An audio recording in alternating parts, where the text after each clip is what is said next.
Welcome to Science and Wisdom Live, where scientists and meditators meet.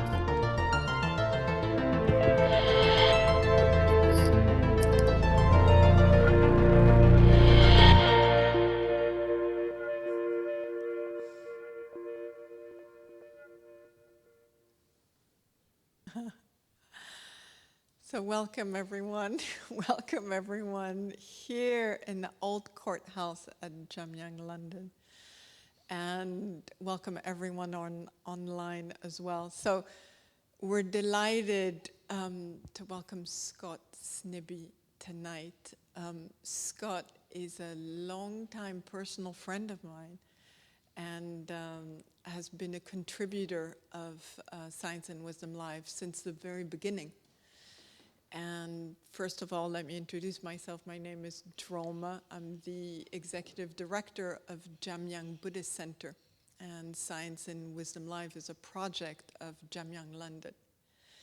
So Scott tonight is he's here traveling in London. It's actually the first hybrid event that we're holding for Science and Wisdom Live. So we're really, really happy to see some of the SciWiz community here in 3D in the old courthouse. So Scott is going to lead a talk on what is mind and lead us into meditations as well. Scott is the founder and executive director of Skeptics Path to Enlightenment. And his book is coming out at the end of the year, so we're really excited about that. And yes, Scott, throughout the last couple of years, has moderated a number of talks and interviews and panel discussions for SciWiz. So I know you're well known to the SciWiz community. So Scott, welcome, and thank you very much for joining us tonight.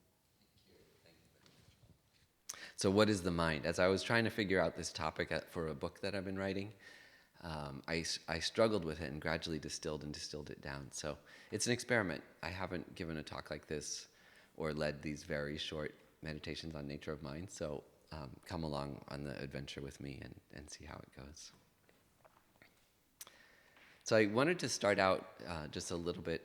Actually, you know what? To start out, I think it would be nice just to do a 1-minute meditation. I find that that's so beneficial before any talk. So I promise it's just 1 minute.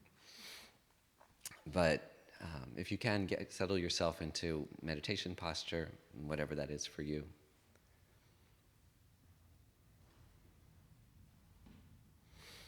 And you can establish this very nice motivation. You know, what we learn in this tradition, that the purpose of meditation isn't just to relax, but is to bring out your best qualities. And so bring your mind to your breath. We'll just meditate on the breath for 1 minute. You can either focus at your nostrils or at your abdomen as it rises and falls.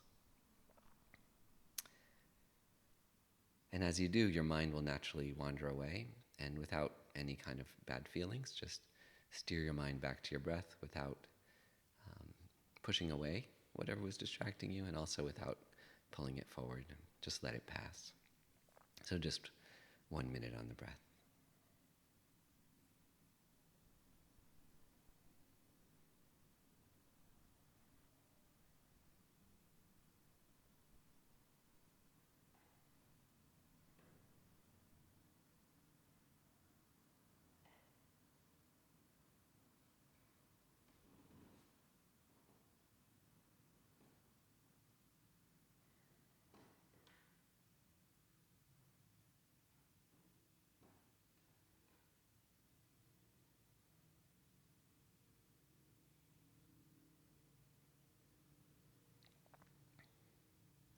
Then you can come out of that.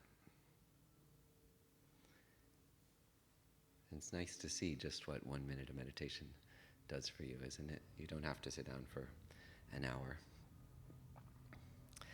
So I wanted to start out by telling you 2 stories about meditation.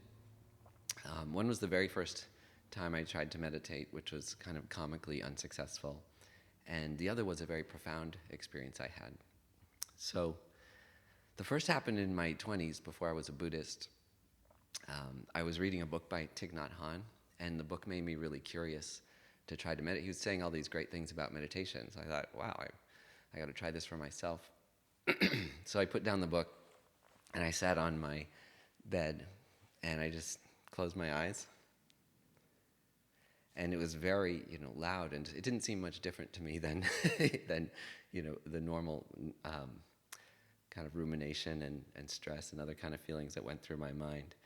So besides those thoughts in my head getting a little bit louder and more annoying, nothing much happened in that first meditation. And I soon just got off my bed and went about my day wondering, what was I missing? Has anyone had that experience? Anybody else? Yeah. So then the second meditation was a couple of years later at Vajrapani Institute, where Venerable Droma and I first met. And it was my first meditation retreat with Venerable Rene Fusey, who is an extraordinary teacher of Buddhism and particularly how to meditate. So on the first day of the retreat, most of my experience was about the same, actually, as I tried to meditate. It was very, very loud and distracting. But during the next afternoon session, somehow, guided by Venerable Rene's instructions, it was like a door opened up into another dimension.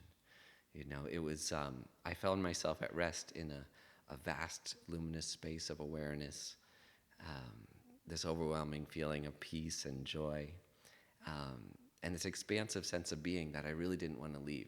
It was like you discovered a new place, discovered a new place that, and I was so happy there, I knew with my eyes closed, it was really like I was somewhere else.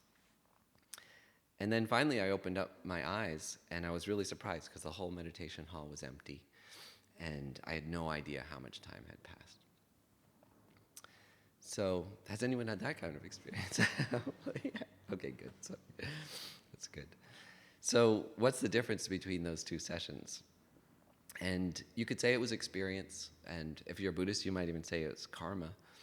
But I think a big part of it is knowledge. It's having a model of the mind that helps you to guide your mental experience. And that's mostly what we're going to talk about today, is like the different Buddhist models of the mind. Now, the other reason that I mentioned these two meditation experiences is because they're also examples of the two different ways that Buddhists probe the mind. So the first is examining the contents of the mind, called your mental factors. And that's the different thoughts and the different feelings that arise in your mind. And you can do that in more or less skillful ways. The way I described was very unskillful because I was mostly just identifying with my thoughts rather than being able to actually, watch them with some distance.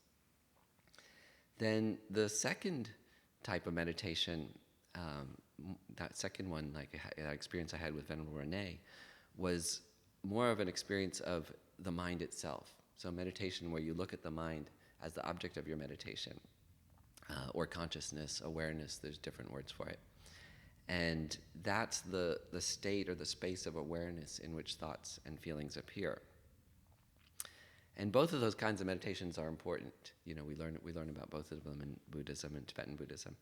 And I think the main reason that first amateur session I had was unsuccessful was because I lacked a model for the mind. I didn't have any model for how to look at what was happening in my mind. So, like I said, I was experiencing my thoughts naively and identifying with them, thinking I am literally those thoughts. And using this term we often use to make it clear what's the difference between just meditation and other types of focus, which is rumination. So and that's an important thing because we do have the ability to focus quite strongly on everyday things. But if we are strongly identifying with those thoughts and especially letting them turn into disturbing feelings and emotions, that's more rumination than meditation. It's good to learn that difference. So one of the core Buddhist views is that a lasting source of happiness can be found within your mind. And if that's really the case, then I think one of the first things that becomes important is to actually understand Buddhism's definition of the mind. If we can find happiness in the mind, what exactly is the mind, and what are the mental factors that pass through it? And there's very elaborate ways in Buddhism of enumerating these factors. In different traditions, there's 51, 56, depending on schools. I'm going to talk about simpler models of the mind. And one thing also is, I'm very interested in science. My wife, who's here, is a neuroscientist. And what I've seen is there are some differences between the scientific models of mind and the Buddhist models of the mind.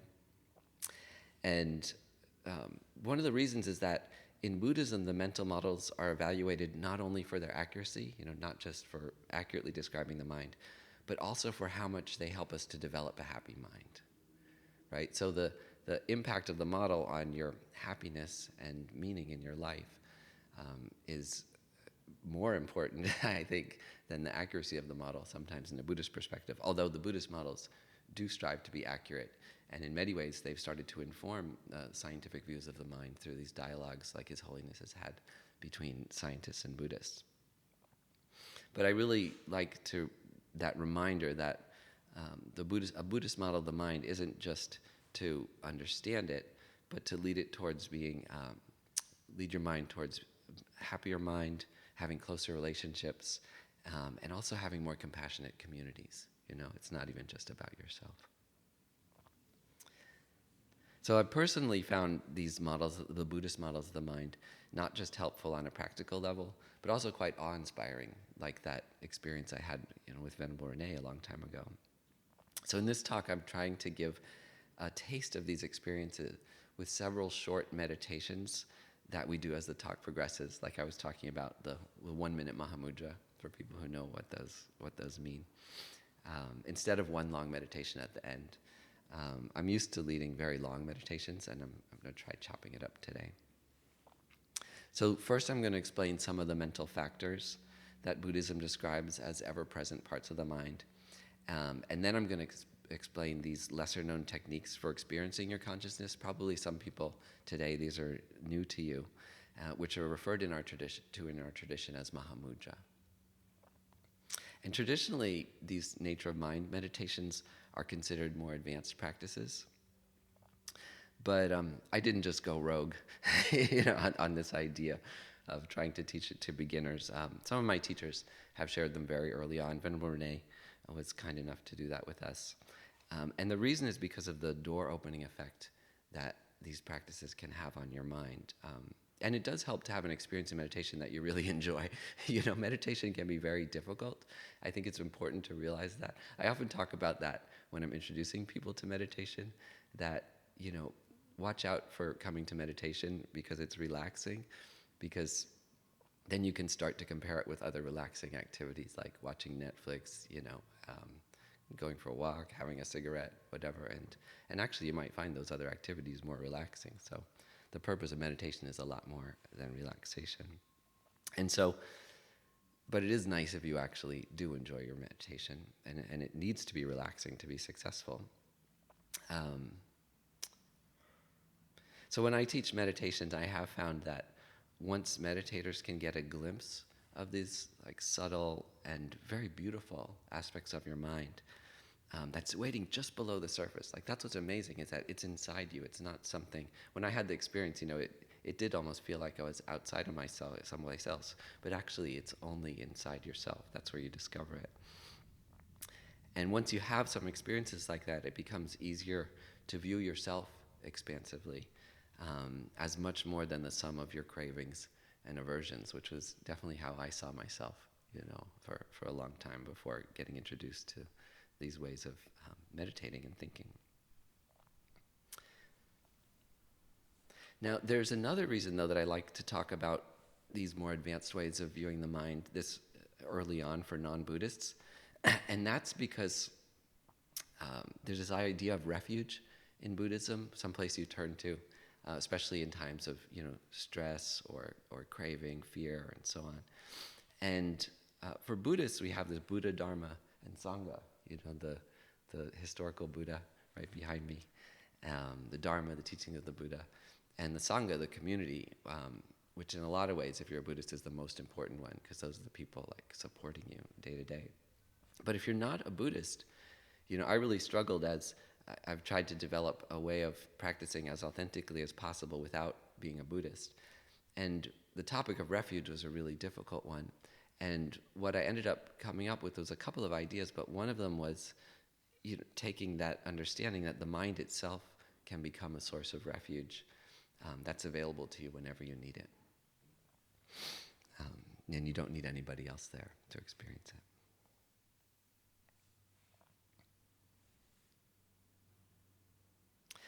So let's start out by talking about these mental factors. And so, according to the Mahayana Buddhism, Tibetan Buddhism is part of the form of Buddhism called Mahayana Buddhism, which is the Buddhism that is very much focused on feeling a love and compassion for all beings. Beautiful ideal of a bodhisattva, like a being who dedicates their whole life to that ideal. And according to this tradition, there's a cascade of 5 ever-present mental factors that accompanies every moment of consciousness. And I was really interested in the mind, as a college student and so on. And so I went, very early on into these topics. But when I first learned them, I actually didn't find them that relevant to transforming my mind. And it's possible, some of you have studied these topics too, because you can study it quite academically in this tradition. I wasn't quite sure why it was useful to learn these mental factors until I discovered how to use them in everyday life, from a couple of sources. And I'm going to give you kind of the Cliff Notes shortcut to that. But just to quickly explain these 5 mental factors, and again, there's some experts here who know these very well. And they come in different orders, sometimes in different teachings. But the idea is that first your senses make contact with some like visual, sonic, or tactile sensation. So, the way your mind or your brain engages through your senses with unfiltered reality, like whatever that might mean. Then next there's a mental factor called perception, and that's when your mind wraps these this bundle of raw data, as you might think of it, in today's language, and categorizes and names bundles of data as particular objects or experiences. Then your mind has what's called a feeling, and this is something quite precise in Buddhism, which is that some perception is either pleasant, unpleasant, or neutral. It's a very simple definition of feeling compared to ours of emotions. And then after that, you can see your mind moving to attention, that there's a huge amount of perception coming into your mind, and you can pay more attention to some and less to others. And a lot of that is automatic, of where your mind goes and where it flees from. So then finally, after perception, based on feeling and what you perceived, whether that's a person or an object or an idea, you have an urge. I like this term urge, which is Alexander Beretson uses this term rather than, there's other terms, volition, some other terms that are used, but I really like the term urge because it's understandable by everyday people, that you have an urge to do something about that feeling. So like many of the more intellectual teachings on the mind, I think it's reasonable for people to say, who cares? Contact, perception, feeling, attention, urge. It's just like, it's another thing to learn. Why do I need to know this list? And there is a reason. Obviously there's some reason they've been teaching this for at least 1,500 years, maybe back to the Buddha. But the reason I've found is that this sequence helps you to understand how your feelings are biased by past conditioning, how your feelings are often exaggerated, and then how they lead to words and actions that you might later regret. So that kind of explains how our mind kind of goes off the rails sometimes. But more importantly, it also explains how you can stop thoughts in their tracks, ones that you don't want to be pulled along by. And so I'll explain that by going through these in a little bit more detail. One of the first ways to start analyzing the mental factors is to look at the first 2 mental factors of contact and perception, and notice how most, if not all, of what we perceive is psychological. So the idea that there's an objective reality becomes really problematic and questionable when you realize how everything you experience is genuinely in your mind. It's not saying there isn't anything out there that comes through your senses, but the only way you experience them is through your mind's interpretation, the mental model that you build up.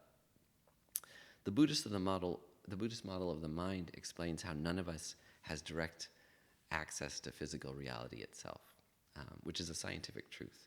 It's not a subjective point of view. But instead, that what each of us apprehends are these processed sensory signals that appear to our minds, and from them we construct a model of reality in our heads.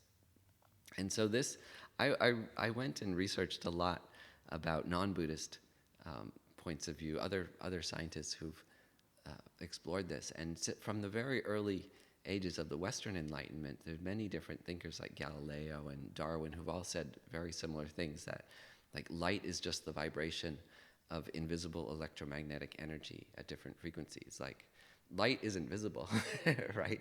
It's only our minds that create this illusion of some small slice of the electromagnetic spectrum appearing as colors and forms and so on. When those vibrations beam through your eyes to stimulate your brain, you mentally construct the different colors that appear to it. There's no red, there's no orange, there's no yellow, there's no green, no blue that exists outside the mind. And it's the same with sound. They say sound is actually, for people that love music, especially, sound's just a variation in air pressure. But sound is silent. Sound actually doesn't make any noise. It's only your ears and your brain that transforms, little variations in air pressure into all the mental constructs of noises, words, and music. What you're hearing right now, right? It only exists in your mind. There aren't real words. There aren't real sounds. It's constructed by your mind.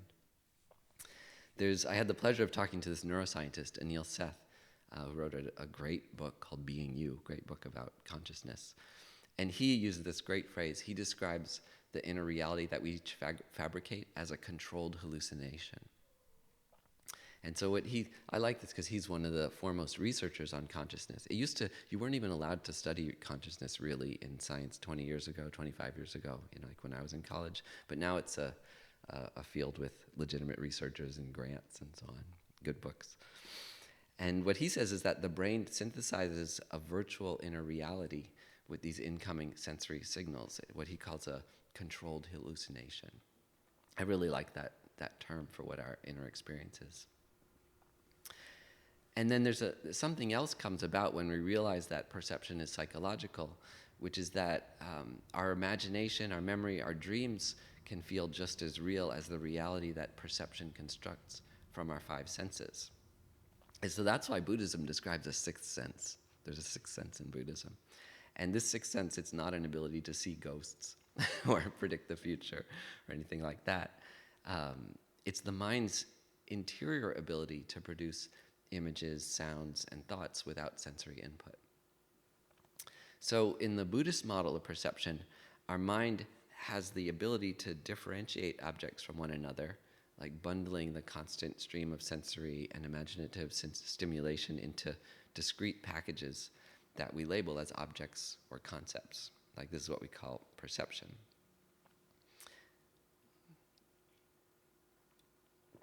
And it's a little disconcerting when you start to think about this, because when you realize that perception is just a mere collection of sensory signals, you start to realize that there really are no real objects out there in the world.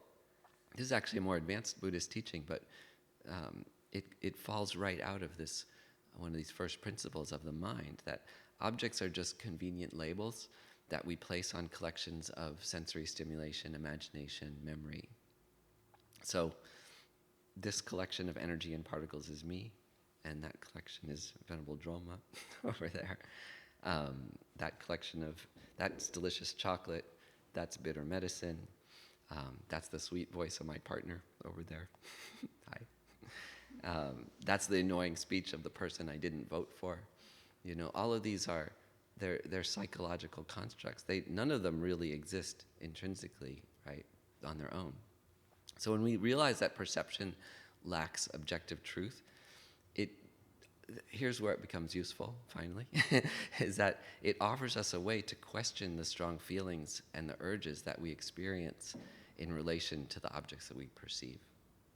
I think is the first way that understanding the mind according to this model helps chip away at the way we can be pulled along by our urges. And it gives us the opportunity to choose more beneficial ways to respond to them.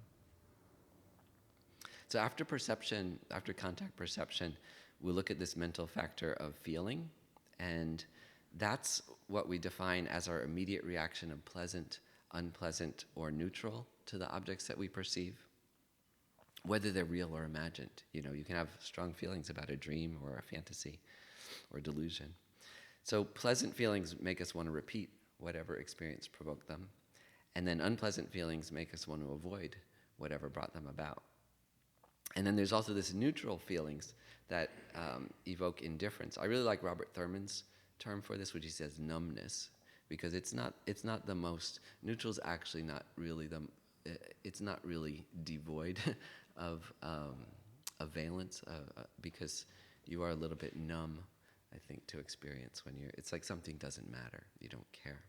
That's what I liked how Robert Thurman talked about it that way. So, like I was saying, the mental factor of feeling doesn't equate with emotions as we commonly understand them. And my understanding, from a lot of, I'm not Tibetan, obviously, but my understanding is that the Buddhist psychological system doesn't have an analog for the Western term emotion. I've heard this teaching many times, even though I don't know Tibetan or Sanskrit. But from the Buddhist perspective, emotions are combinations of the more primal mental factor of feeling combined with the thoughts that elaborate it. When you combine this pleasant, unpleasant, neutral with all of our other elaborations, you start to get the type of emotions that we think about in the West. So it could still be a little bit annoying to memorize these 5 mental factors, although I did find it quite useful myself eventually. But I do have a lazy shortcut to making practical use of them, which is to share the one place that it's said that you can stop this cascade from contact to urge. So they say it's almost automatic. Sometimes they even say they arise simultaneously, but I mean, when I've dug a little deeper with very experienced teachers, that generally this order that I described is kind of makes sense to us psychologically. So how do you stop that cascade from contact to immediately doing something about it? Is to pause that feeling. That feeling is the one place where you can start to control your mind according to this model. So if you can slow your mind down right as you're experiencing the pleasant, unpleasant, or neutral feelings, then you can consciously choose how to respond to those feelings instead of automatically following the urges that they provoke. I also got this out of a great book Ben Connolly wrote called Inside Vasubandhu's Yogacara, not the most accessibly named book, but there was some wonderful ideas in that, and that he really emphasized that this mental factor of feeling is where if you can slow yourself down, you can stop that cascade. So then to go on to the next one about urge, this next mental factor of urge is more commonly called intention or volition, which I find a little bit inaccessible words, although they're accurate. I like Alexander Bertson's translation for this term because this is the part of your mind that drives you to do things, or at least want to do things, in response to your feelings. So urges get you up off the couch. I remember one of my teachers saying that once. I actually often think about that in the morning. When you're in your bed in the morning, you're like, oh, I don't want to get out of bed. And then all of a sudden you get out of bed. That I always think, oh, that's urge. That's that mental factor that gets me out of bed. Is like, what is the thing that finally gets you out of bed? In Buddhism, it's this mental factor of urge.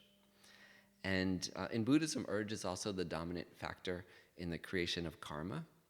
And so that's, for anyone unfamiliar with that term, that's the imprints of actions from prior lives that affect experiences in this life. There's a lot of ways of explaining it, but that's a simple way. But I'm always looking for ways to explain Buddhism without karma because there's not scientific evidence for karma, so it's something you have to kind of come to believe through different ways and maybe over a long time if you weren't raised in a culture with it.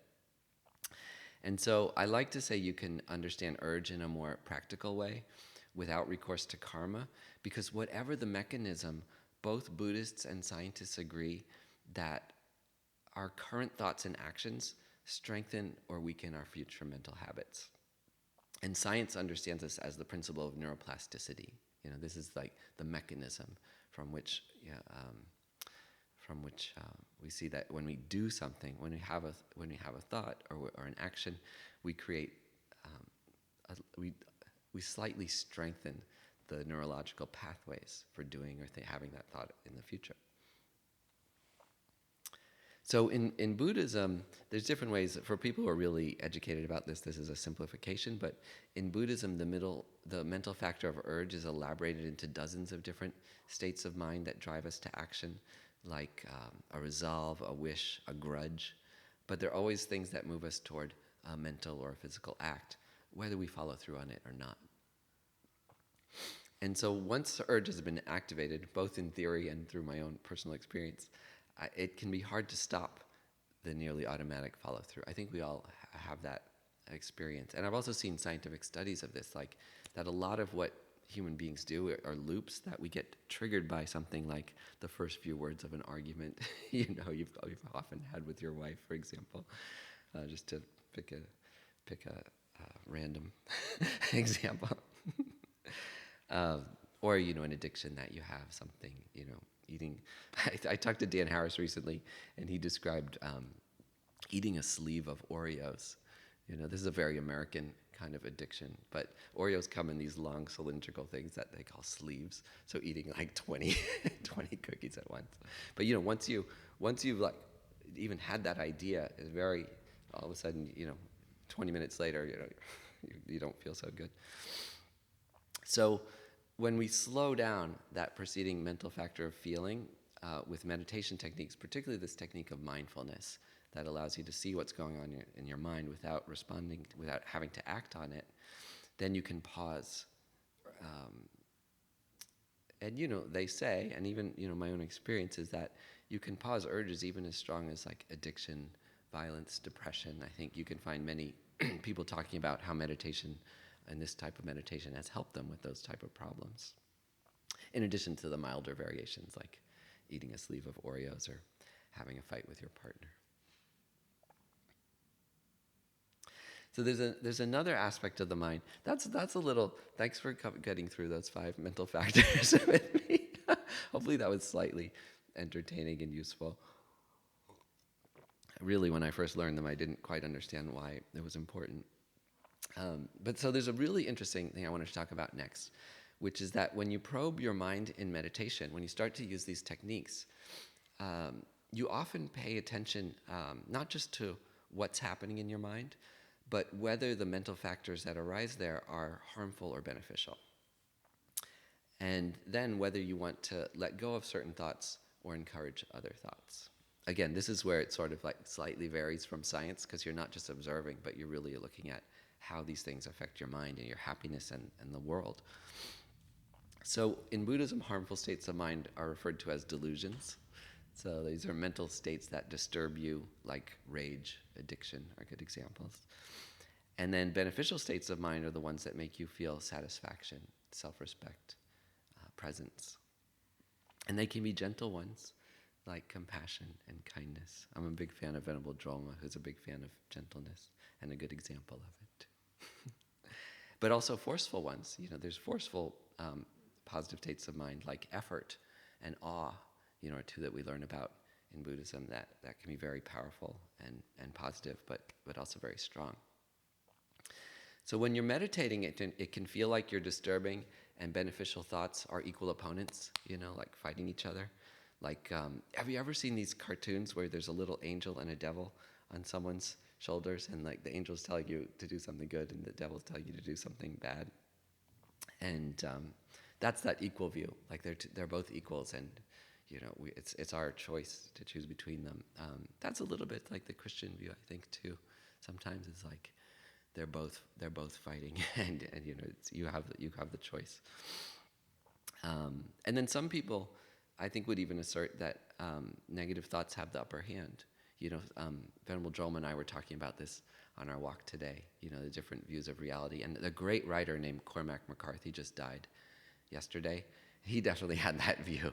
He had this really real view that, violence, anger, oppression are like the dominant, the dominant forces in the human mind, and we ignore those.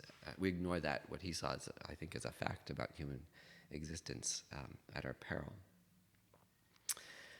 But one of the most powerful claims that Buddhism makes about our mind is that our inner angels and devils are not equal at all.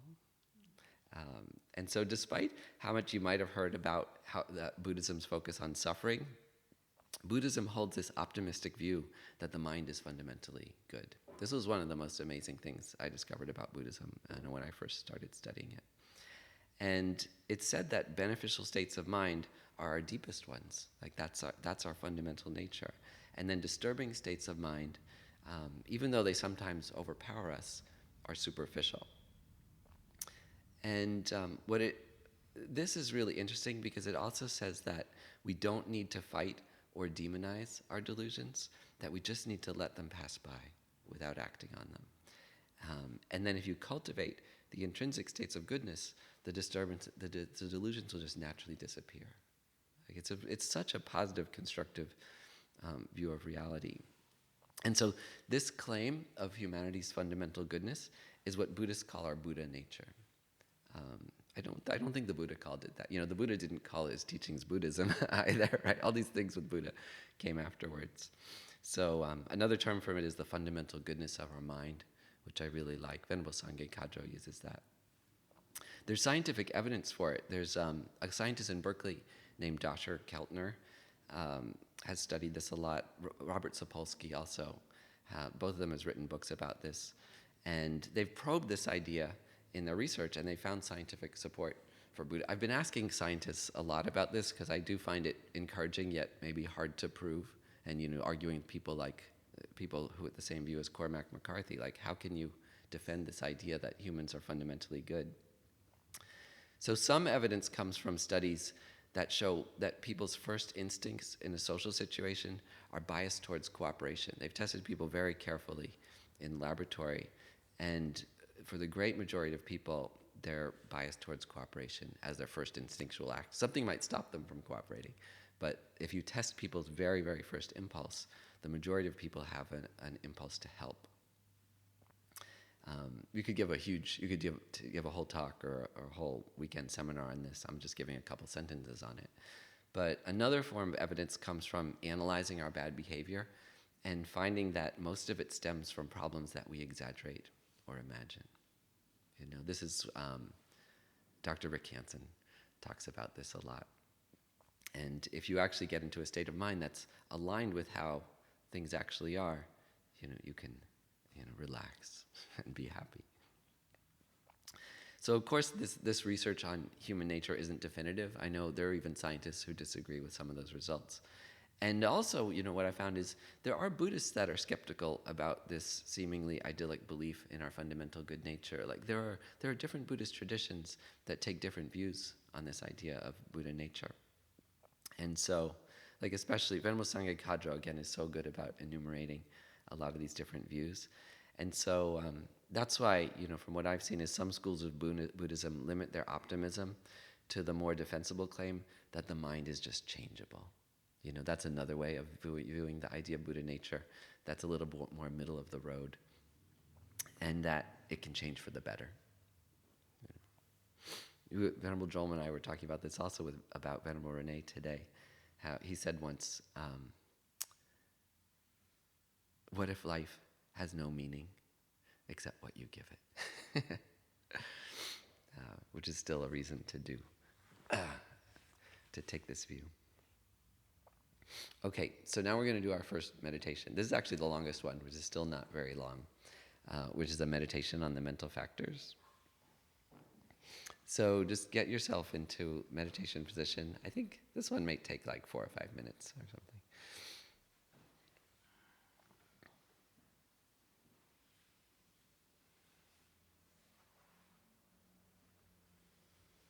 So mental factors are said to arise more or less automatically.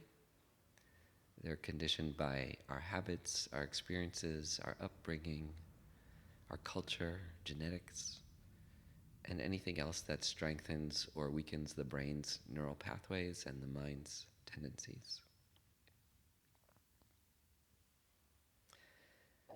So meditating on the mental factors of perception, feeling, and urge can help us to understand how uncolored perception turns into pleasant and unpleasant reactions. And by slowing down this process and wholly accepting our feelings, we can gain control over whether to release or to act out the urges that they normally provoke. Again, it's nice to remember motivation again, so you can just set a motivation to gradually bring out the qualities of your mind that lead to happiness, connection, positive action in the world. Then maybe just focus on 3 breaths, just to calm the mind very briefly.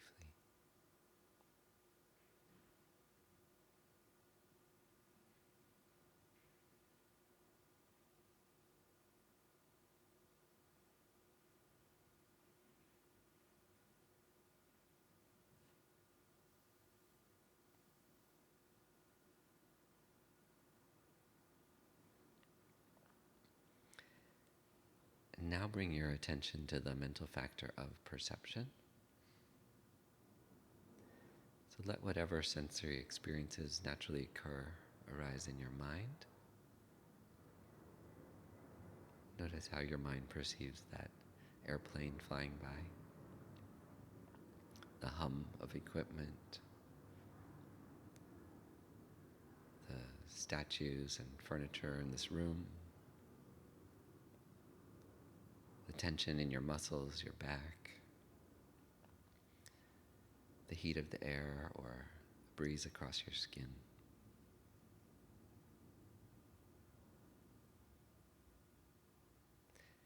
Then notice how you attach a mental label to these bundles of sensory information,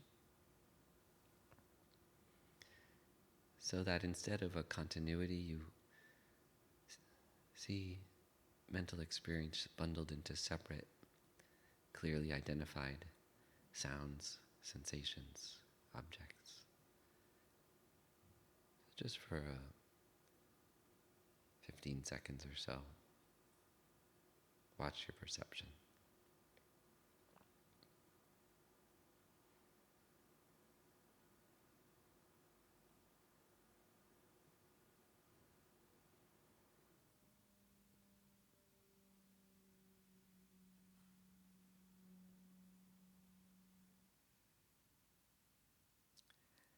And also notice how your continuous experience of thought also gets broken into discrete bundles. That's a memory. That's a plan. That's a worry. So just for, again, just 20 seconds or so, look at thought through this lens of perception, how your mind bundles thought into discrete packages.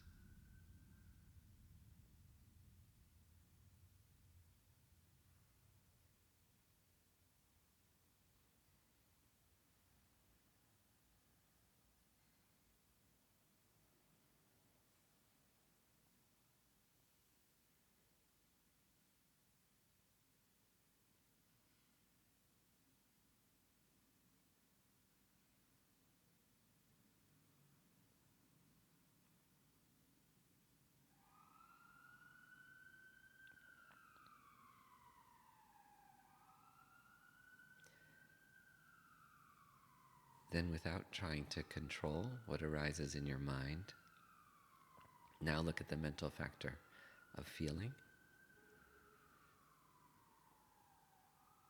So just let whatever passes naturally through your mind come and go. Pay attention only to the feeling associated with each sensation, that the siren that just passed by, maybe you felt annoyance at that sound, or a sense of comfort in your body, or discomfort, a thought, a memory. Whatever it is going through your mind, just notice whether a pleasant, unpleasant, or neutral feeling accompanies it. And try to completely accept your feelings without overly identifying with them.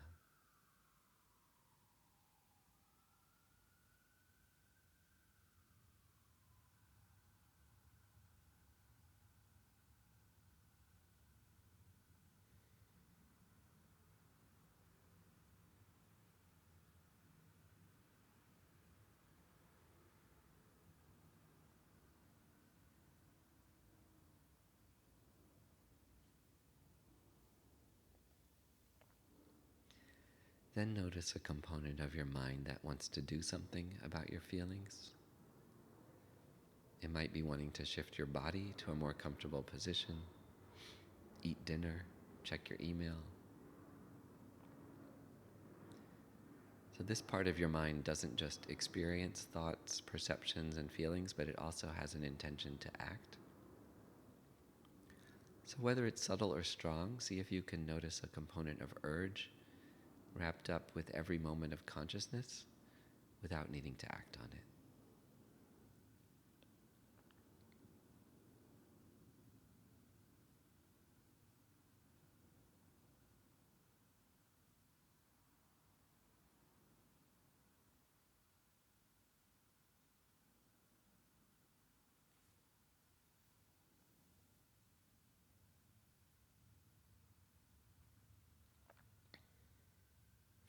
I forgot to mention the biggest urge is probably to pull out your phone.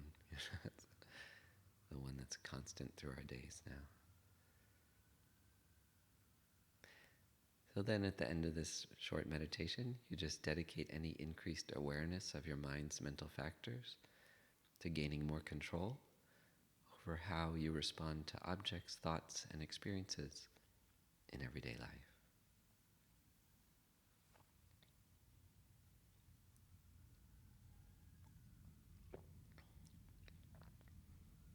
So I actually do this type of meditation a lot while I'm not on the cushion, just in everyday life, to try to slow down my own reactions. Sometimes it works. So now I wanted to move on to the second part of the talk, which is about consciousness. So I was really curious about this topic when I was in college, and I remember in the early 90s, I used to spend a lot of time at the bookstore. You know, I think you're quite naive when you're young. Like I certainly was, just like, oh, what happens when you die? Go to the bookstore, see what you can find. What's consciousness? So one day I was thrilled. There was actually a brand new book called Consciousness Explained. And I was like, great. I had very little money. You know, I think I only had like $100 extra a month of spending money. So I was like, I'm buying this book. I need to know what consciousness is. It was by this guy named Daniel Dennett, pretty famous, philosopher. But, and I read through the whole thing, and I was really puzzled when I finished the book, because at the end of it, his conclusion seemed to deny that we have any conscious experience at all. And I did not get it. I was sort of like, shaking the book. Like, what is this? What does he say? He didn't explain consciousness at all. And he basically said, it doesn't really exist. It's just an illusion. So, and then later I actually found out, much, much later, that a lot of other people shared my bewilderment, and that a lot of his critics joke that his book should have been called Consciousness Explained Away, And many people disagree with him, especially Anil Seth, this fantastic science consciousness researcher. So denying our subjective experience seems really senseless to me for, I think, quite obvious reasons, because it's the one thing that each of us knows for certain is that we exist and we're aware, right? In a sense, that's the only thing we know absolutely for certain, is that we have our subjective experience, because anything seemingly objective is coming through those senses, right? So it seemed really ridiculous. And he's sorry to call him out by name, but I really felt like that was nonsense. And lately there's much more subtle thought about this in philosophy and in Western philosophy and in consciousness research. There's a philosopher named David Chalmers who has named this problem, and he calls it the hard problem of consciousness, which I bet some of you have heard about. And that's the question of how certain processes we observe in the brain, like neurons firing and blood flowing, how those relate to our subjective conscious experiences of color and music and joy. And he's very humble. He basically says, we do not know. This is like literally the hardest problem of consciousness, is to explain that. We have no explanation right now. Buddhism does have some explanations, though, which we'll talk about. So Buddhism relies heavily on subjective experience to establish its models for consciousness. And one of the key reasons for Buddhists wanting to understand consciousness is to gain access to its subtler levels. That's that experience I had with Venerable Rene, that meditation retreat, where you discover a non-conceptual sense of who you are that lies beneath perception, thought, and even personality. Certainly beneath your job and so on. And so you do this not just for the adventure. It is actually quite a fun adventure, and not just out of curiosity, but because knowledge like this can leave you with a lasting wellspring of inner happiness, like a place you can go to on your own whenever you want, to bring you a sense of joy and refuge, like they call it in Buddhism. So I want to talk about, there's a concept in Mahayana Buddhism of the continuity of mind, and that's a conviction that your mind has existed forever, although it's constantly changing. It's not like an unchanging phenomenon, but your mind has existed in this constant stream of change forever, and it will continue to live on forever. And because of this, if you have this conviction that you feel a responsibility to evolve this ever-changing mind toward happiness and wisdom and connection, and compassion also.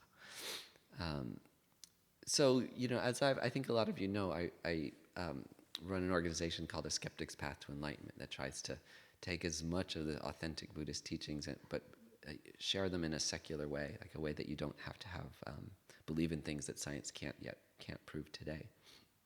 So, if you don't believe in this vast, infinite timescale for your existence, is it still possible to conjure up the same sense of awe and responsibility in your practice? I think this was, I actually almost skipped over this topic when I started it with my partner, Stephen Butler, and he's like, no, you really have to figure this out. And I, talked to my teachers and so on. But one method that's worked for me with non-Buddhist meditators is to look at the present moment, actually. Instead of infinite past, infinite future, infinite lives, to just look at the present moment down to its most subtle level, and to have an experience of the mind right now without worrying about its existence before or after that moment. And there are many ways to break through to this subtler aspect of mind, and this is the 1 minute Mahamudra part of the talk. I'm going to share a few of them right now, each of them with a guided meditation.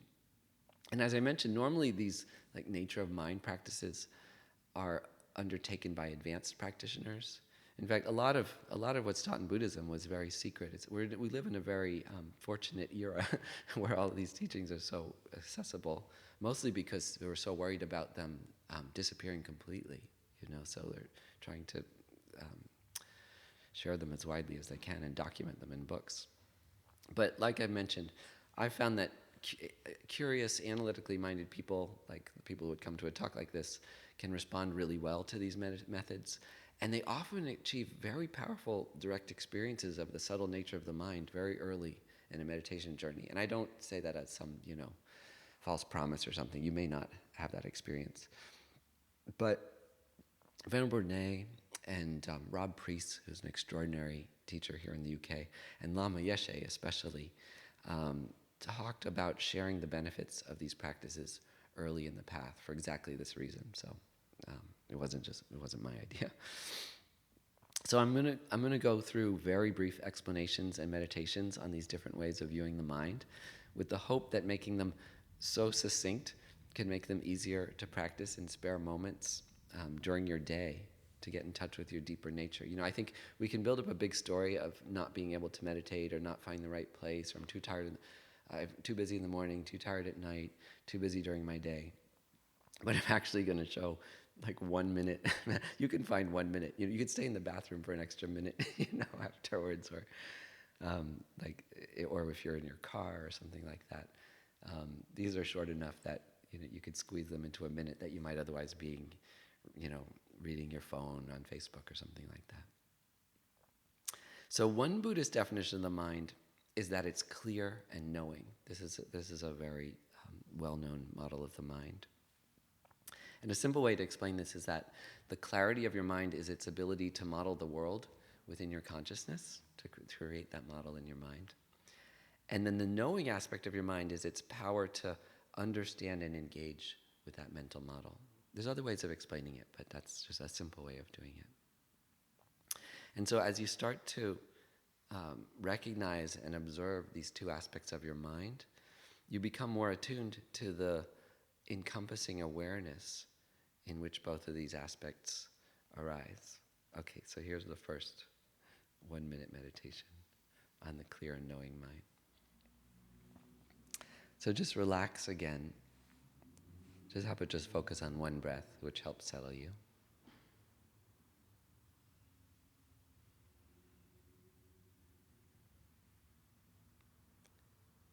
Try to let go of thoughts, feelings, perceptions. See if you can look at your mind without thoughts. To see that it has a clarity to it, like the reflective face of a mirror or the transparency of a lens.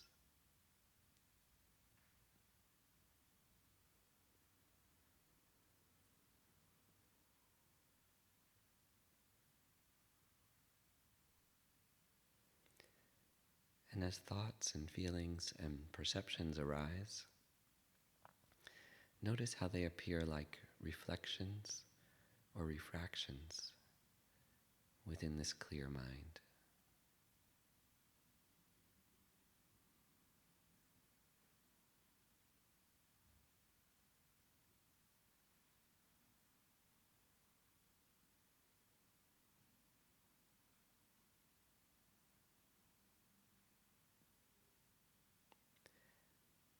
Then observe the mind's knowing quality, a direct way of knowing that goes beyond labels and concepts.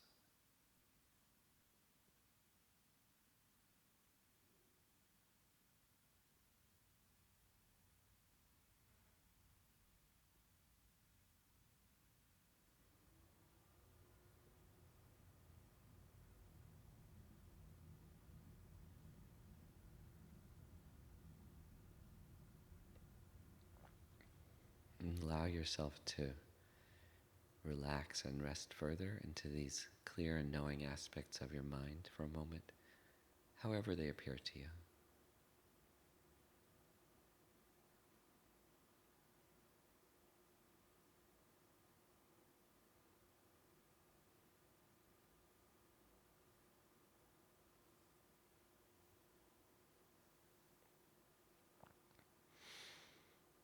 So that's a clear and knowing aspect of the mind. Of course, the words aren't the experience, but the words can lead you to the experience.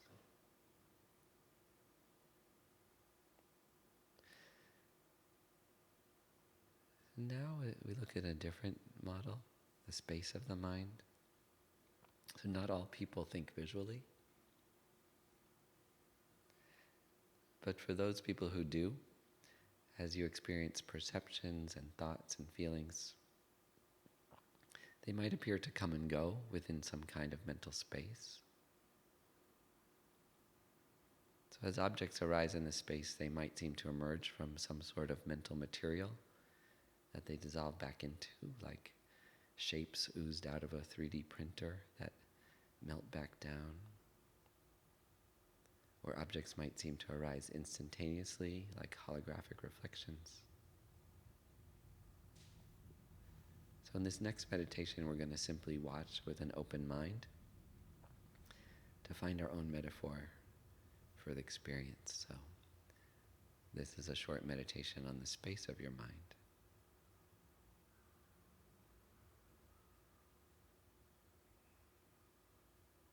So first, relax your mind. Let your thoughts and feelings and perceptions fade into the distance. And then steer your attention to the space in which they appear. Even that siren outside is appearing in some space of your mind. Try to keep your mind on the space of the mind and not the contents of it. Being curious and open-minded.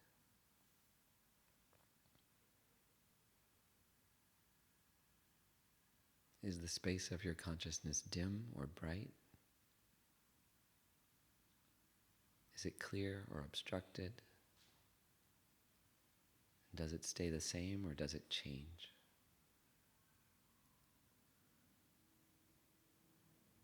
Does the space of your mind have a size? Is it contained within your skull? Within your whole body? Does it fill this whole room? And as you think about the neighborhood, your country, the planet, does your mind grow? If you even think about the whole universe, does your mind encompass the whole universe?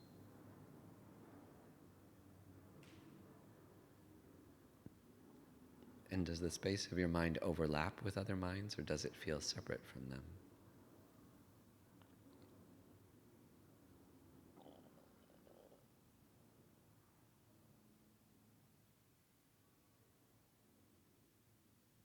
Then we can watch how objects appear within the space of our mind. The signals from your eyes and ears, imagination and memory transform into forms, sounds, and other perceptions that take shape in your awareness. Whatever texture and color the mind has gets sculpted into the form of what you perceive.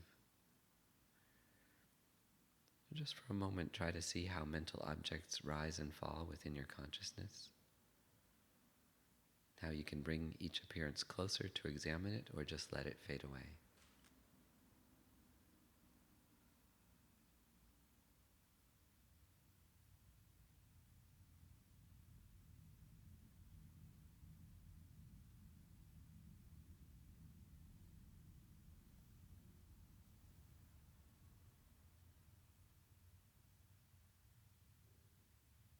And then you can come out of that short meditation.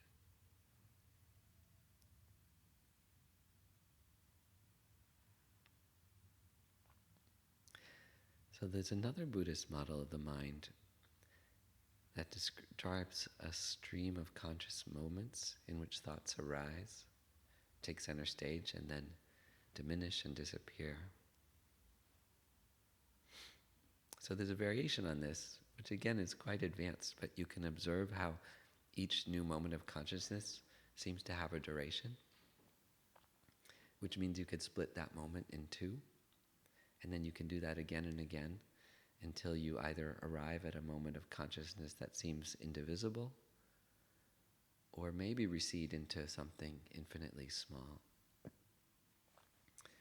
So when I first learned this meditation, I was struck by how similar it was to calculus. I don't know how many of you remember taking calculus.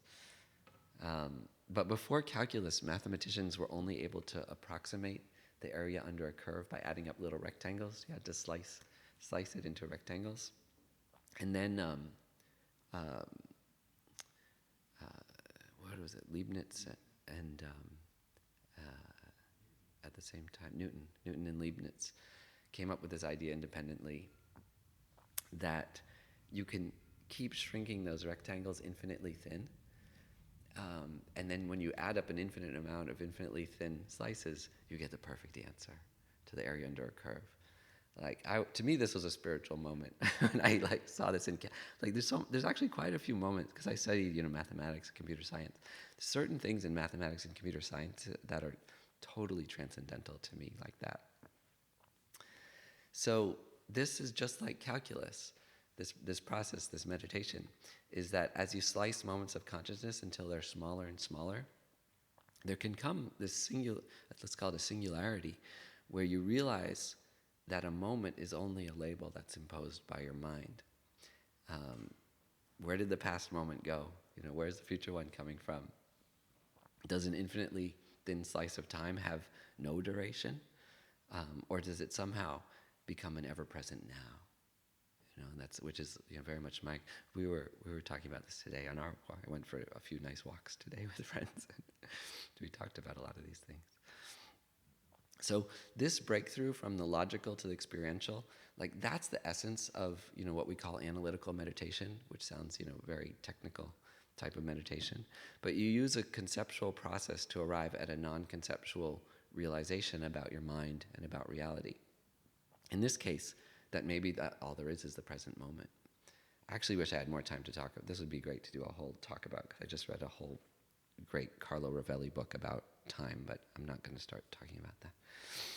So meditating on the temporal aspect of the mind is this way of reasoning about your consciousness that can suddenly land you into a direct experience of consciousness itself. But none of this is meant to suggest that your consciousness actually is a series of time slices. I think it's really important about all of these models that they are just models, in the same way that no word is the thing that it describes. Buddhism offers many paths to a direct experience of consciousness, and kids actually sometimes have easier access to it than adults. One night at dinner, I think my daughter's asleep there, in fact, but one night at dinner I asked my daughter, she was 8 at the time, what was her favorite time of the day? I said, Samaya, what's your favorite time of the day? And she said, my favorite time of the day is now. She just kept saying that. Totally spontaneous, So it's a lot of different paths. It doesn't have to involve talking about calculus and Mahamudra and so. Okay, let's do this meditation on the stream of conscious moments.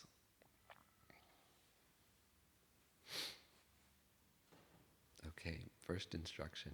Try to see your mind as a stream of conscious moments.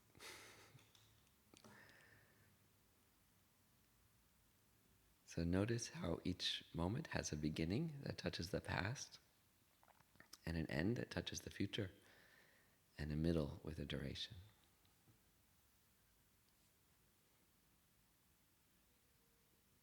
So cut a moment of consciousness in half, then slice one of the halves again. Try and do that again and again until you break through to a singularity of time sliced infinitely thin.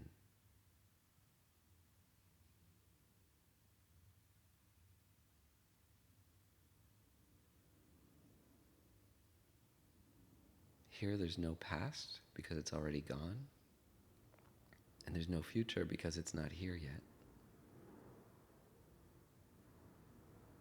Try and just let go of the analysis and open yourself up to whatever direct experience you have, the mystery of what the present moment might actually be.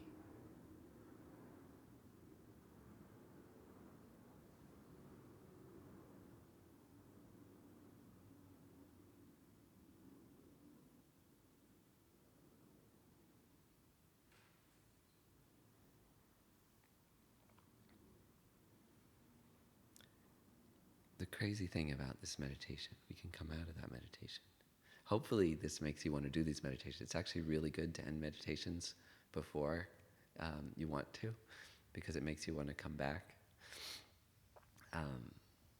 But this is real actually how science understands time. The best that scientists understand time really is this, that it is a mental construct. Should I leave a little time for questions at the end for conversation? Yeah, okay. So I think I'm going to skip one of the meditations. There's another meditation I'll just describe really briefly that I'm going to skip for today. But the last place you can look for this direct experience of consciousness is the gaps between thoughts, is just to notice that, for even your ordinary mind, there is a little moment between thoughts. And in your meditation, you can just dive into those and explore them however they last, and then let whatever arises come, and then just watch for another one of those gaps. So I won't guide that meditation, so we have a little time for questions, but that's one last one. So you might have noticed that so far these meditations on consciousness haven't asked or even answered the hard question of how consciousness relates to the brain. And in Buddhism, consciousness is generally viewed as immaterial, that it continues on in some form after the body dies.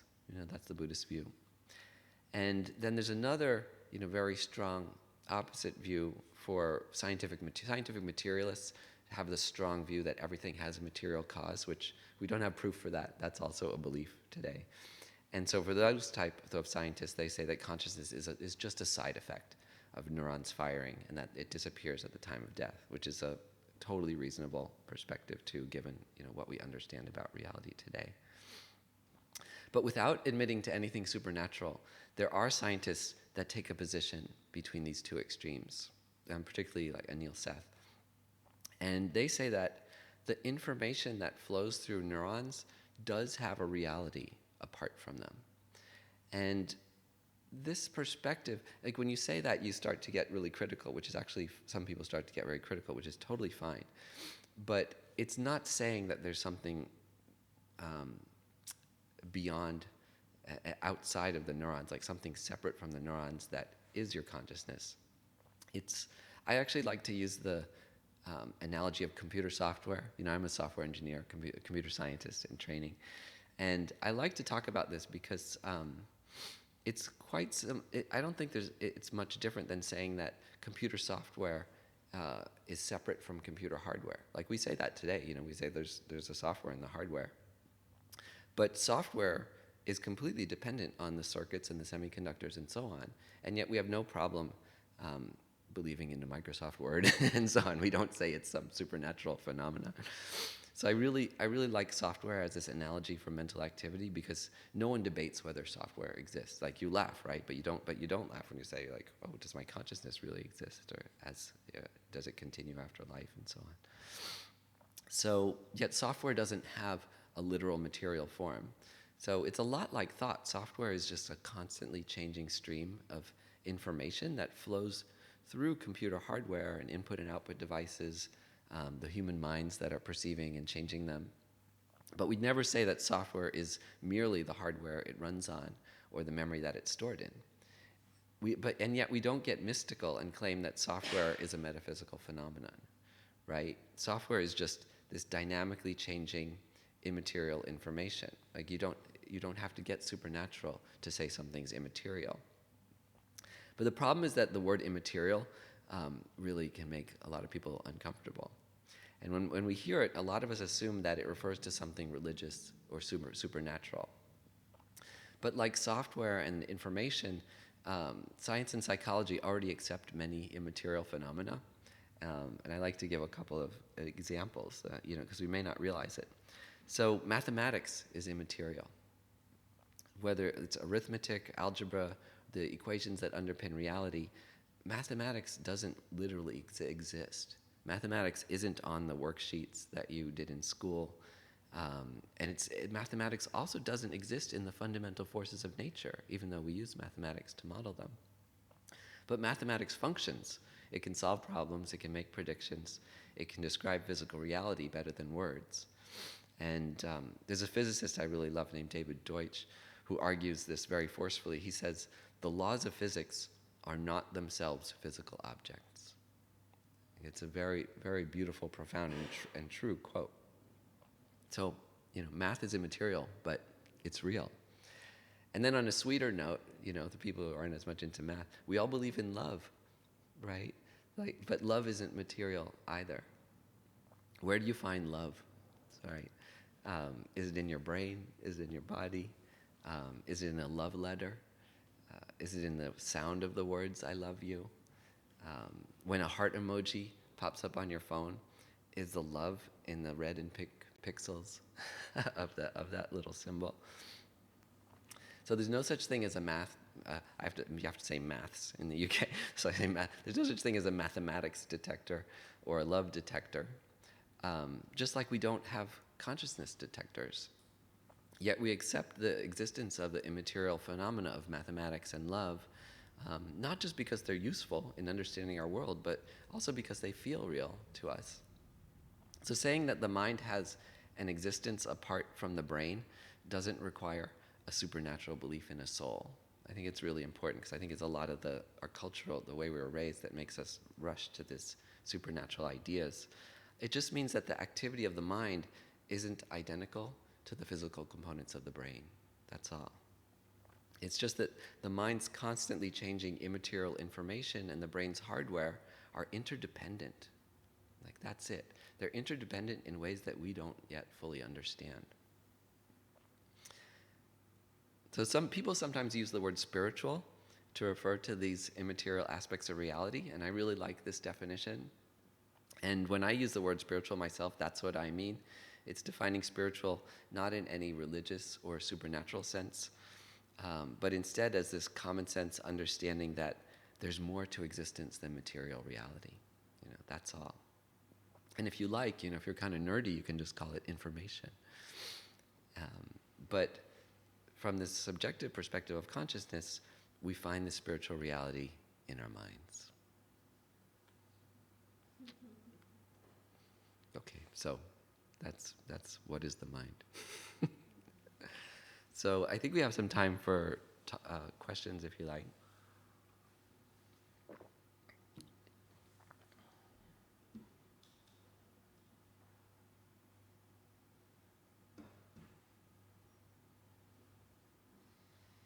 Thank you very much, Scott, and thank you for taking us on this both intellectual and experiential journey. It's wonderful to meditate together. So we want to open it up in case there's questions in temple and questions online. So maybe we'll start.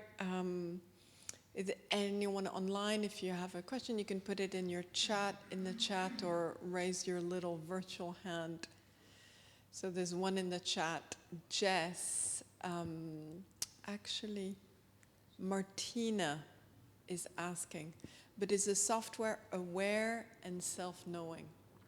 Is software aware and self-knowing? I think most people would agree no, although people are getting more and more nervous or excited about it with artificial intelligence. But no, I mean, I wasn't trying to say that, software is consciousness, but to use software as a metaphor for just to say that when you search for software, you can't find it. And the software is, Microsoft Word is not in your computer. Like, it operates on your computer, but it's constantly changing moment to moment, and it's not just dependent on its instructions, it's dependent on the input and outputs, the hardware and so on. So I was just trying to make that analogy that when you look at software, it really doesn't have any materiality to it at all. It's constantly changing information. So that was an analogy. It wasn't trying to say. But you never know. If someone wants to ask that question, we can talk about it, because I'm curious myself as to whether with artificial intelligence, could software ever sustain consciousness? But I won't answer that question or I won't try to discuss that question unless someone asks it. But I think that was a better answer to the question. Is just that was a metaphor. And no, I don't think software is conscious yet. And Jess is asking, where do you perceive the mind to be located? So that's in the brain. Yeah. So that's just a question to ask yourself, right? From this tradition, I think that's it's something I think we gradually learn, like especially studying Buddhism. Is just the questions are more important to the answers, and not finding an answer is like the ultimate answer. When you fail to find an answer, like that is actually the experience that ends up being the most profound one. So I think your question is the answer, right? With that, it's just to keep asking yourself that question, right? I think just that would make for a beautiful 1 minute meditation there. Yeah. More than 1 minute meditation, but yeah, absolutely. It's nice to ask yourselves, like when you have time, like I cheat myself, right? But we cheat ourselves when we like rush to our phone when you have a spare moment, like, social media, the news, and so on. Like, it's really great to spend a little bit of the time each day on these kind of questions for yourself. And I think hopefully from a talk like this, like nobody left during these 90 minutes. So, it's interesting enough to think about for 90 minutes. But the important thing is to not have a boundary of these thoughts be that door, or, when you turn off this Zoom meeting, is to actually take them into your everyday. Hopefully you've seen how brief, these are like 50-word meditations, some of them, and you remember the ideas, right? You don't even need to remember the words. So I think that's the thing, is just to allow yourself that experience, because they're really accessible to everyone, and they're not that hard to experience. And these kind of instructions that come from, great masters, and now it's just translating it to a little bit modern language and form. Agreed. So, yes, absolutely. Now, go ahead. Hello, thanks for the nice talk. Yeah, sure. My question is about your analogy on, you mentioned software, hardware, and Western psychology is quite common belief that there is something called super consciousness, or something which is a collection of consciousness of different people, or something like that, which is like a kind of source. And in something like spiritually, it is like, you can call it God or something. So is it the hardware is something like that, or in your analogy, or? Okay, so you're asking whether there's something like Super consciousness. like when many consciousnesses work to come together. Like interconnectedness, and then they combine together. Yeah. So, I think there's an experience we can all have. There are many experiences we can all have. Like, certainly the ones with a partner, for people who have a partner, or if you ever make love or things like, or have a great conversation with someone, you do have that feeling that you blend like with another human being, right? And when we all meditate together, I think you do notice, like, they teach us that it's exponentially more powerful to meditate together, which I find it's amazing sometimes in a room full of beginners that's completely silent for an hour together. Like, how did that happen? So I think, subjectively, there's some evidence for those experiences. But if you want to come at it like more analytically, the way that phenomena emerge at different scales of reality, like, we don't normally experience super consciousness or interconnection, but so every once in a while we do. And there was this great analogy in the book about time, actually, where Carlo Rovelli, who's not a Buddhist, but he was just talking about emergent phenomena, and he was saying, like, let's say 20 guys come together to decide their captains. They each gradually choose people to be on their teams. And then after a couple of minutes, you have 2 teams that are going to play soccer with each other. Where did those teams come from? Right? They weren't there, when everyone came there, and then all of a sudden there were 2 soccer teams. Now, if you look at that, you don't look at that and say, oh, there's no such thing as soccer teams. And you also don't say soccer teams are intrinsic to the nature of reality, right? But everything is like that. Everything is like that, where it just comes together through like causes and conditions. So I think if you have an experience, we certainly have a collective experience of humanity where our nations seem to have personalities of their own, groups seem to have personalities of their own. So to say that people coordinate their activities, feel a sense of connection, or even that things like corporations, Buddhist centers, and so on have a kind of personality to them. Again, it doesn't have to be all woo-woo and supernatural. It can just be like a soccer team. Yeah, just like physical laws, and something like law of theory of evolution, and going beyond that, theory of karma, or like emergent phenomena. Yeah, exactly. But it's so subtle, like the way Carlo Rovelli explained it. It's so that example, the soccer team, I really like a lot, because people are very familiar with those, and they really believe in them. So I just think it's nice to look at things like that. Like, don't ever let yourself kind of fall over the falls into like total supernatural, like there's something here beyond everything I understand. And also don't fall into the extreme of like things don't exist and everything's just atoms or something like that. But that middle way, it's so powerful to stay in that middle of like things are there, but they're in such a subtle interdependent, like emerging and dissolving way. Okay, thank you. Hi, Scott. Thank you very much for this evening, and also for your wider Skeptics Path project, which I've personally found very useful. You possibly have just answered my anticipated question, and this is an ongoing argument I have with my son, who's... Oh, my daughter's collapsing over there. My son and I are students here, and this is an ongoing discussion amongst us. To what extent do you think, or have you found, that it's possible to fully engage with the Tibetan path particularly, while still remaining skeptical or uncomfortable with anything that feels a bit woo-woo, and particularly karma and a full-blooded interpretation of the continuity of consciousness?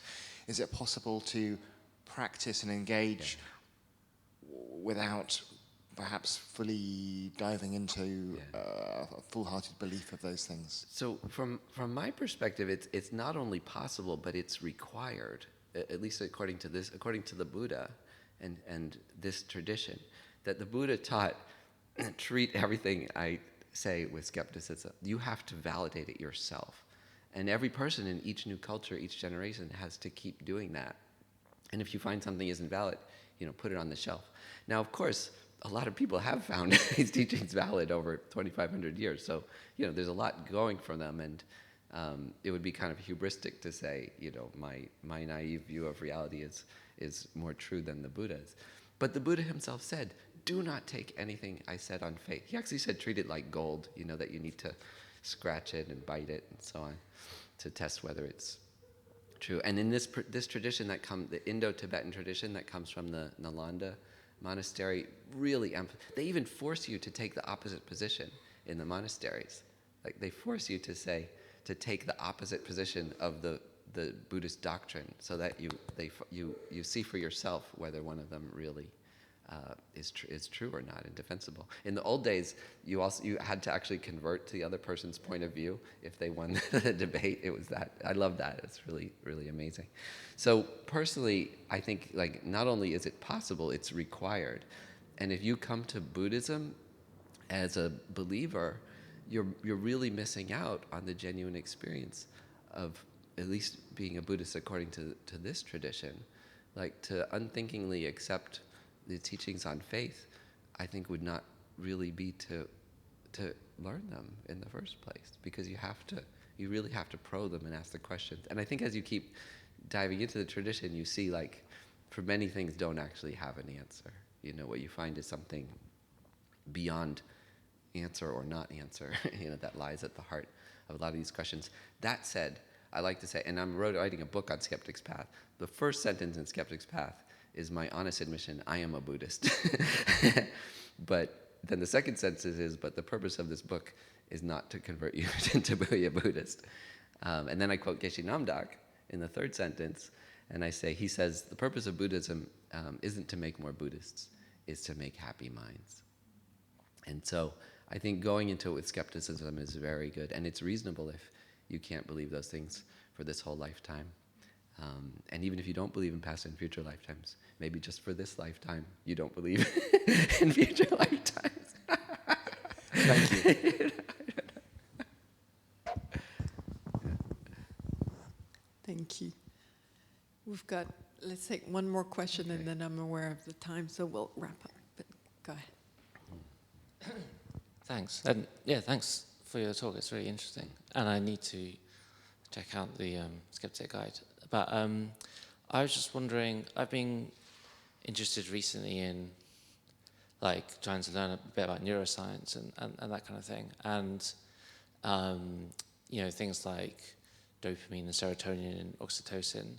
And then I've experienced, like, big change in some of the levels of those. And I've seen how they can influence me through different things. And so, for example, through that, I've had a big increase in empathy in how I relate to other people.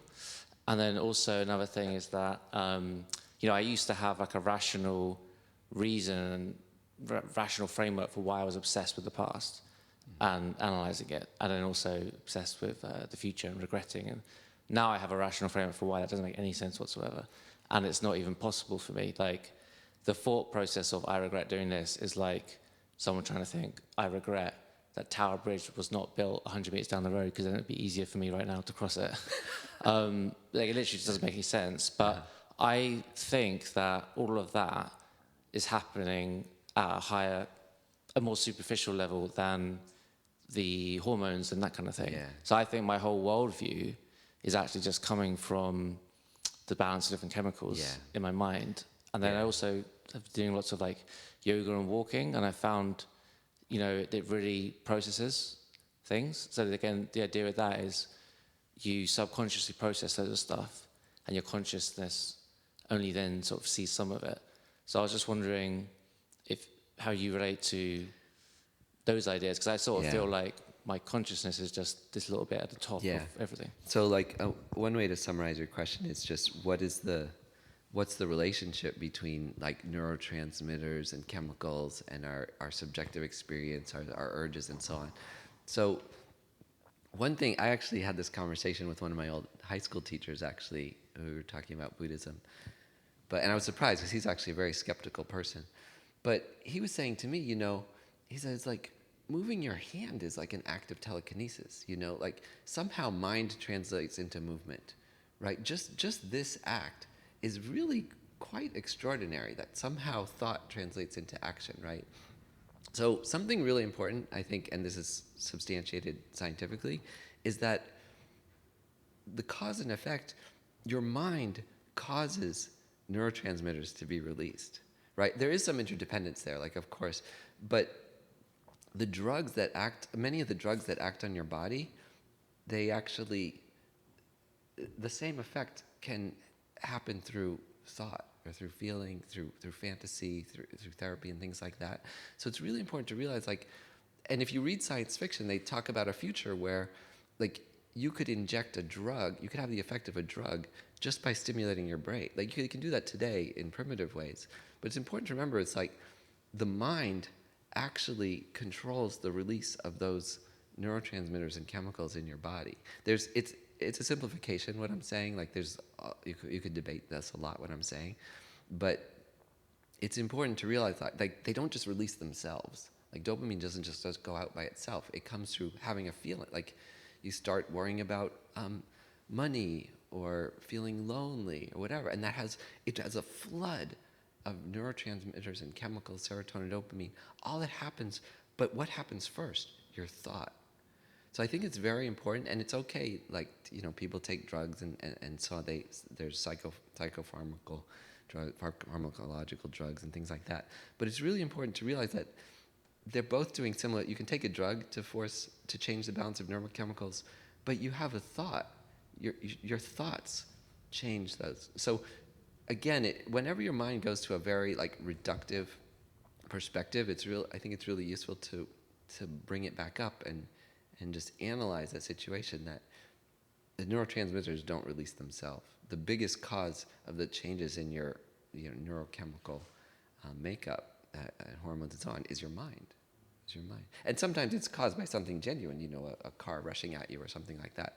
But still, the car doesn't cause the what do they call it? What is the stress chemical? Cortisol. The car rushing at you doesn't cause the cortisol to be released. It's your mind interpreting that car rushing at you as a threat that then causes the cortisol to be released. So hopefully that's useful. That's been the thoughts that have helped me a lot. Thank you. Thank you, Scott. And I'm aware we're over time, and there's a few more questions. So Jamie, we didn't get to your question, but I want to thank you, all of you, for joining. And for those of you staying online, it's always harder when you're online. Scott, thank you very much for joining us tonight. And, you know, I wished we had more time, because I would have also wanted to share about people's experiences with these meditations, because it's really incredible. You know, you see just in a few minutes what you can experience about the mind is extremely inspiring. So I'm so glad you wove meditation into it. And so, of course, I want to do a shout out that you've got an online course that's available through Skeptics Path to Enlightenment. And there's one module or one lesson that is just on exploring the mind, so covering some of the material. So, and it's teachings and guided meditations as well, and it's really wonderful. So Scott ran it here. We did it last year at Jamyang, and I know some people here in the temple took that class with you, so that's that. And then for the community of the Science and Wisdom Liver, we've got a few events coming up. We've got one on July 8, and Scott actually is going to be moderating one of the panel session. And it's on a topic that we covered some territory tonight, because it's on how meditation changes the brain, neuroscience and Buddhism. So that's on July 8. And for those of you who aren't aware, and Jamie touches on some of the questions you were asking actually online, but there's an online course that we're launching on September 1st, Buddhism and Quantum Physics. Yeah. And so it has dialogues of, Geshe Tenzin Namdak and Professor Carlo Ravelli. And so that's launching September 1st. So we'll follow up with an email with a link of the recordings of tonight, as well as some links of some upcoming events and online courses, as well as a link of, Scott, your course on Skeptics Path. Yeah, the next session starts September 5th or something like September that. 5th, so the next session, yeah. It's nice because everybody can go through it as a cohort, so we can experience all the stages together. Very nice. Thanks for mentioning that. So everyone here and online, thank you so much for joining us. And Scott, please come back. As I said, in a traditional Tibetan Buddhist, you request the teacher to come back, so please return. That was wonderful. Thank you. My pleasure. It's so nice to be here in person. Thanks. Bye, everybody.